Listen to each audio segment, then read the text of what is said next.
Quando o dia da paz renascer, quando o sol da esperança brilhar, eu vou cantar. Celebramos hoje o segundo domingo de Páscoa, chamado também de Domingo da Divina Misericórdia. E hoje o Evangelho nos leva a considerar uma manifestação de Jesus junto com os seus apóstolos. É o famoso encontro de Jesus com os apóstolos depois da ressurreição, no primeiro dos quais Tomé estava ausente, para depois estar presente no outro, quando finalmente ele também pode encontrar e reconhecer Jesus ressuscitado. Quantas vezes já nos deparamos com este trecho do Evangelho de João? E é por isso que hoje eu desejaria chamar a atenção de todos nós sobre um outro detalhe, que não seja esta dúvida de Tomé. É no início, quando está escrito que ao anoitecer daquele dia, o primeiro da semana, isto é, o dia mesmo da ressurreição de Jesus, estando fechadas por medo dos judeus as portas do lugar onde os discípulos se encontravam, Jesus entrou e, pondo-se no meio deles, disse: a paz esteja convosco. Este detalhe das portas fechadas voltam também na semana sucessiva, quando, ao se manifestar de novo de Jesus, Tomé está presente. Por que aquelas portas estavam fechadas? O evangelista explica: por medo dos judeus. Não posso escutar estas palavras do Evangelho sem pensar ao apelo do Papa de realizar uma igreja em saída. O que é uma igreja em saída, senão uma igreja de portas abertas? Uma igreja que, por causa da ressurreição de Jesus, da alegria da vida nova, do perdão recebido, da misericórdia oferecida para todas as pessoas, não tem medo de entrar no mundo, de ser como um fermento no meio do mundo, sem medo de se sujar, sem medo de se afastar da sua missão. Igreja em saída é a igreja que abre as portas e que não tem medo do diálogo com o mundo, porque entende que a salvação que recebeu de Deus, que a misericórdia que recebeu de Deus, que a vida nova da ressurreição que recebeu de Deus, é uma vida que é para ser oferecida para todos. E que esta vida a gente a vive à medida em que a doa até os outros. Nós não vivemos a vida de Jesus, daquele que doou a sua vida até o último dia e até a morte, se nós não doarmos nós também a nossa vida. Mas então, o que significa viver o Evangelho? O que significa viver este amor de Deus? O que significa abrir as portas? É por isso que hoje eu desejo concentrar a atenção sobre a primeira leitura, aquela dos Atos dos Apóstolos. Conhecemos muito bem este trecho. Talvez conheçamos demais este trecho. E ouvimos estas palavras sem escutá-las até o fim, sem tentar de entender o significado profundo e o convite radical que nos fazem a transformar a nossa vida.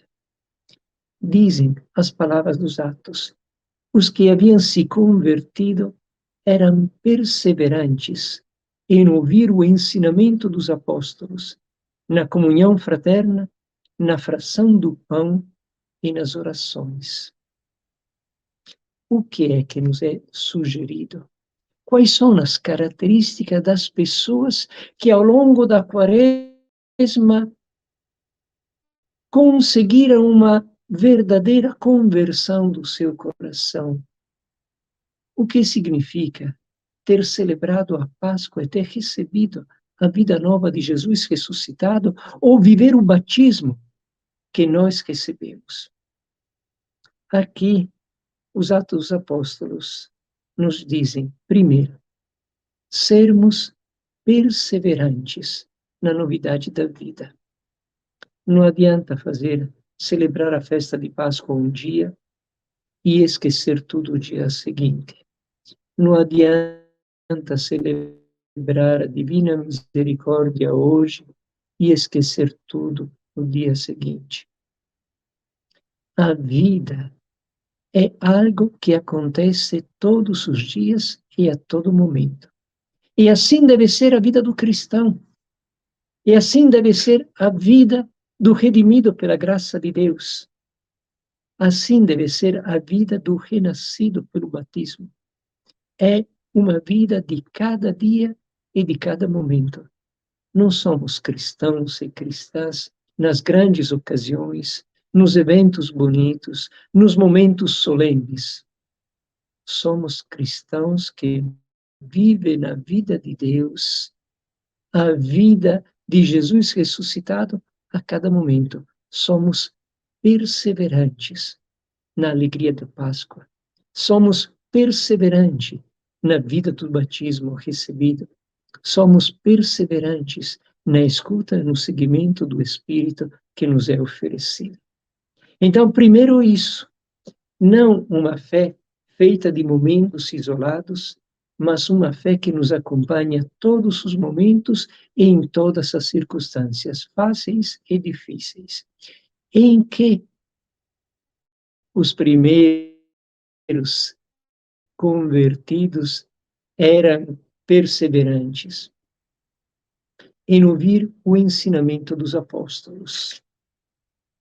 Nunca vou me cansar em repetir quanto é importante e fundamental para cada um de nós ficarmos na escuta da palavra de Deus. Este ensinamento dos apóstolos nada é a não ser o Evangelho de Jesus. O que é que os apóstolos ensinavam, senão o que Jesus tinha dito e o que Jesus tinha feito? Eles anunciavam no Evangelho a vida de Jesus como exemplo, a vida de Jesus como salvação, a vida de Jesus, o que ele fez, como ele entendeu ser filho de Deus, ser homem, ser irmão de todos na sua vida de todos os dias.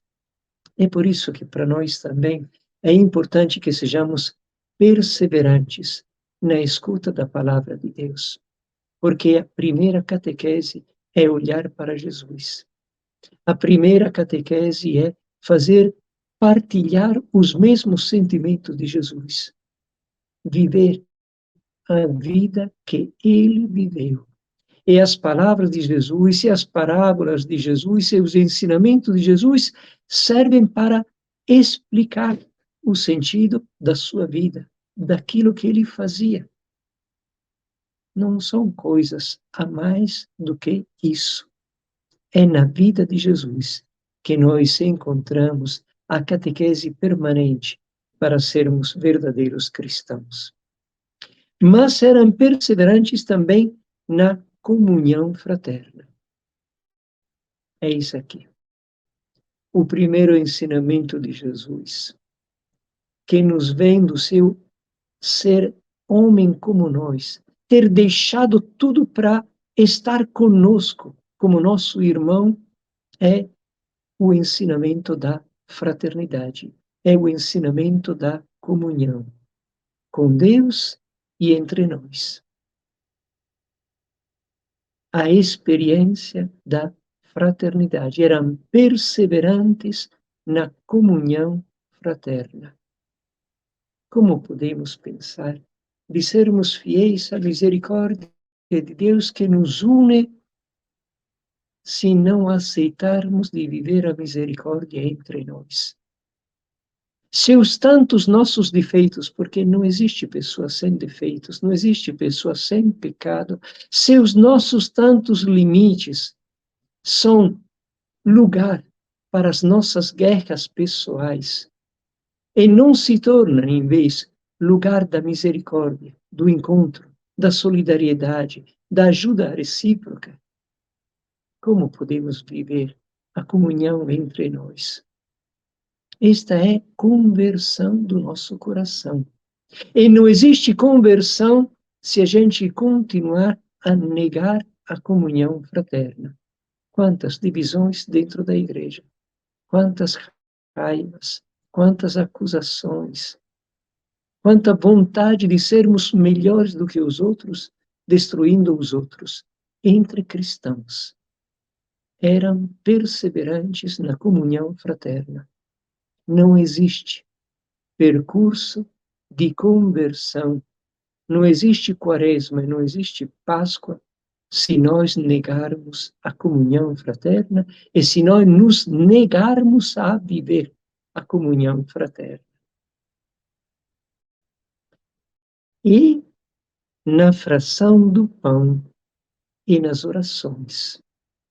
A fração do pão, é claro, que é a Eucaristia, que é o centro da vida do cristão, porque é na Eucaristia que nós recebemos a oferta da vida toda de Jesus e somos unidos entre nós, todos convidados à mesma mesa para viver, tendo recebido o pão que nos alimenta, viver o mesmo gesto de Jesus, a doação da nossa vida. A Eucaristia verdadeiramente é uma escola de vida cristã. Não podemos só receber o corpo e o sangue de Cristo, acolher a vida de Jesus e o perdão de Jesus, e não estarmos em comunhão com Ele, oferecendo nós também com Jesus a todos os nossos irmãos a vida, a misericórdia, o perdão de Deus e nosso. A fraternidade de Jesus é nossa. O serviço e o amor de Jesus é nosso também. Seria olhar a Eucaristia por fora e não acolhê-la na nossa vida. E tudo isso, a fração do pão era vivenciada nas casas, na vida de todos os dias. E junto com isso, as orações no templo. Porque o nosso estarmos em comunhão com Deus, as nossas orações continuam sendo o ponto forte, a fim de que a nossa conversão seja permanente e seja perseverante. Mas não era só isso, porque logo depois os Atos dos Apóstolos continuam dizendo: todos os que abraçavam a fé viviam unidos e colocavam tudo em comum. Eles tinham entendido uma coisa que nós não sabemos mais, não entendemos mais, que a vida não é para acumular bens. A vida é para viver o bem maior que é a vida de filhos e filhas de Deus, a vida de irmãos e irmãs entre nós. Aí está a verdadeira alegria. Aí está a salvação que nos é oferecida. Descobrir que a vida é para vivermos a experiência da fraternidade e da união promovida e sustentada pela graça de Deus. É Deus que nos faz irmãos e irmãs. Se nós renunciarmos a isso, seríamos pessoas que renunciam à salvação oferecida por Deus. Eles entenderam que a vida era para experimentar a alegria de viver o amor na fraternidade, e que todas as coisas estavam a serviço de viver e de descobrir a alegria de sermos irmãos e irmãs. E, infelizmente, nós invertimos tudo. Nós pensamos que a vida serve para acumular coisas, mesmo que estas coisas, em vez de nos unir aos outros, nos dividam aos outros. Quando o meu irmão e a minha irmã são a fonte da minha alegria, por difícil que seja, quando eu posso, animado, fortalecido pela Eucaristia, sustentado pela Eucaristia, renovado pelo batismo, fortalecido pela Crisma, pelo Espírito Santo, consigo viver a vida de irmão por ser filho de Deus, aí a alegria do Evangelho entra na minha vida. E entendo que todas as coisas estão a serviço desta alegria mais profunda.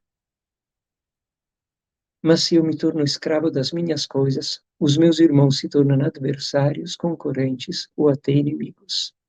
E aí se explica o isolamento, se explica as raivas, os ciúmes, as invejas, as cobiças e todas as guerras, pequenas ou grandes, que nós estamos vivenciando. Mas tudo isso, é claro que nos é oferecido como caminho. E nós sabemos que temos que progredir neste caminho. Esta é a direção da vida para a nossa fé. E tem um detalhe final que nós não podemos esquecer. E cada dia o Senhor acrescentava ao seu número mais pessoas que seriam salvas. Se a gente redescobrir a alegria de viver deste jeito, de fazer com que a fraternidade seja no primeiro lugar, não teremos pessoas que se afastam da comunidade decepcionadas pela vida dos cristãos. Dizia o documento de Aparecida, aliás, era o Papa Bento XVI que dizia isso, que está escrito também no documento de Aparecida, que a gente evangeliza por atração. Eis aqui um exemplo, na primeira comunidade, de uma evangelização por atração. Mas não é porque a gente escolhe palavras bonitas, mas porque a gente vive a vida bonita que nos é oferecida por Jesus ressuscitado, sem medo. Não tenha medo. Vamos acolher este convite que nos vem de Jesus a não ter medo em acolher e pôr em prática a vida do ressuscitado que Ele está nos oferecendo. Um bom domingo para todos. Quando o dia da paz renascer, quando o sol da esperança brilhar, eu vou cantar. Quando o povo nas ruas sorrir e a roseira de novo florir, eu vou cantar.